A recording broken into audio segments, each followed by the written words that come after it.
For today's video mga day, samahan niyo naman ako maglinis ng aming bahay dahil nga medyo makalat-kalat dito sa aming bahay sa mga nagdaang bagyo. Baka hindi pa totally nalilinis itong aming bahay. Yung mga gamit namin medyo yung iba nabasa tulad ng sofa namin, hindi pa natuyo. Kaya ngayon is maglilinis tayo tsaka yung mga alikabok na dumikit-dikit na dito sa bahay. Ayan, pasensya na, medyo hinihingal pa ako dahil nga nilagnat at inuubo ako kaya madali akong hingalin for today's video.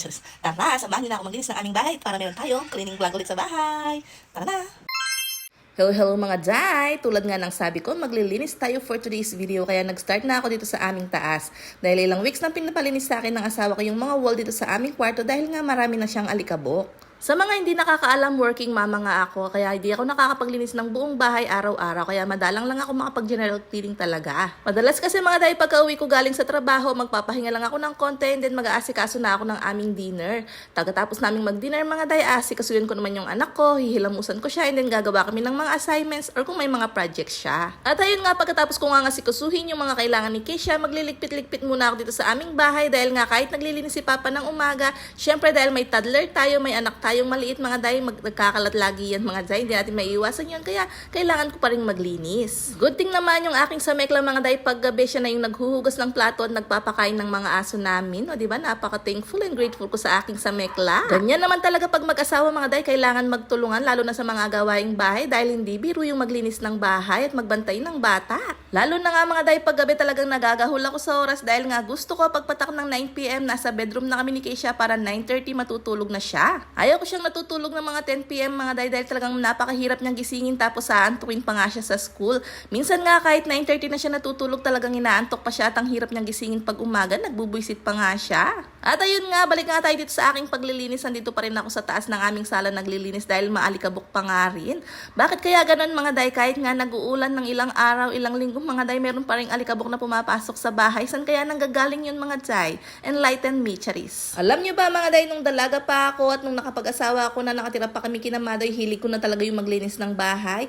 Ang sarap-sarap kasi sa pakiramdam mga day pag nakikita mong napakalinis talaga ng bahay, di ba? Ang presko-presko nga sa mata. At ayun nga, hanggang sa lumipat na nga kami dito, nagagawa ko na rin yung maglinis, mag-general cleaning ng sarili naming bahay. At ayun nga, maiba naman tayo mga day, punta naman tayo dito sa bedroom ni Keisha na napakagulo. Ginawa na nga aming tambakan nito mga day dahil hindi pa naman siya natutulog mag-isa dito. Sa dinami-dami nga ng stuffed toys niya, hindi ko na alam kung saan ko na itatambak itong mga day. Alam nyo ba mga day, pina-aircon pa nga namin yung bedroom niya para nga magsarili na siyang matulog dito, kaso ayaw niya talaga, doon pa rin siya sa amin natutulog. At kung mapapansin nyo, merong extra mattress dyan mga day dahil nga pag sobrang init ng panahon dyan kami natutulog para nga makapag-aircon kami kahit papano, pero hindi naman araw-araw, madalang lang. Dito naman sa taas namin mga day, sa mini sala nga namin, meron pa ngang space banda dito sa tapat ng bedroom ni Keisha. Kinuha nga ng asawa ko yung space na yan para dyan ilagay yung kanyang mga collection ng mga coins at saka ng mga Dragon Ball Z.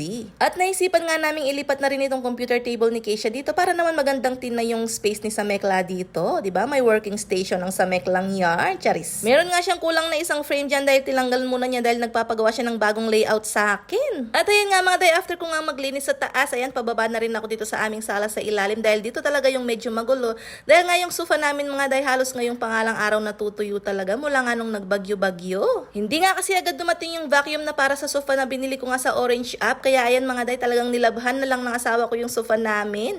Tapos binilad-bilad niya nung matindi na yung sikat ng araw, kaya ngayon pa lang talaga siya natutuyo at ngayon pa lang namin siya ibabalik. Dito naman sa aming mini bar table mga day, ayan, pinunasan ko na rin itong mga wine glasses dahil nga maalikabok na nga rin siya. Pagpasensya na yun ang basahan ko mga day, talagang ganyan lang yan, hindi naman namin ginagamit talaga pag inumin niya mga wine glass na yan, talagang pang display lamang yarn. Tulad nga ng tanong ko kanina mga day, kahit na nga babasa pa yung lupa dahil sa pag-uulan ng mga ilang weeks mga day, bakit kaya nagkakaalikabok pa din, no? Talagang nakakapagtaka mga day. After ko nga malinisan yung aming bar table mga day, dumako naman ako dito sa aking coffee corner na puro coffee lang, creamer at saka sugar. Wala naman talagang tinitimplang kape dyan sa aking coffee maker. Pang charot-charot lang talaga yan. Pinunasan ko na rin talaga yan mga dahil tong area na to talagang madalang ko lamang siyang napupunas kaya talagang naiimbak yung mga alikabok nga dyan. Sinunod ko na nga ang linisin itong aming dining table dahil yung pusa na yan mga day, sinala nga, madalas nga siya sa ibabaw ng mesa. Akala niya laging may pagkain kahit wala naman.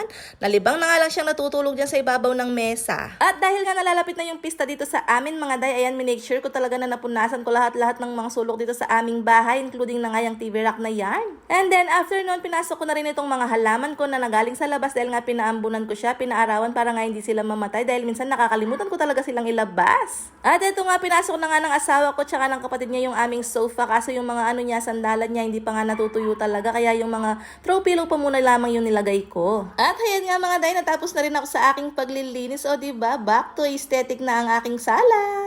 At ayun nga mga day, time check, 2:20 na ng hapon at halos kakatapos ko lamang maglinis. Nakakapagod pero worth it na worth it pag nakita mo talaga malinis yung bahay. At yun lamang guys for today's video. Sana nag-enjoy kayo sa aking paglilinis mga day kahit na nakapag-vlog na ako dati ng ganito mga day. Ayan. Thank you for watching mga day. Magpapahinga na ang ginang dahil pagod na pagod ako at baka mabinat pa ako sa aking lagnat. Yun lang mga day. Again, thank you for watching. God bless us all. See you on my next vlog.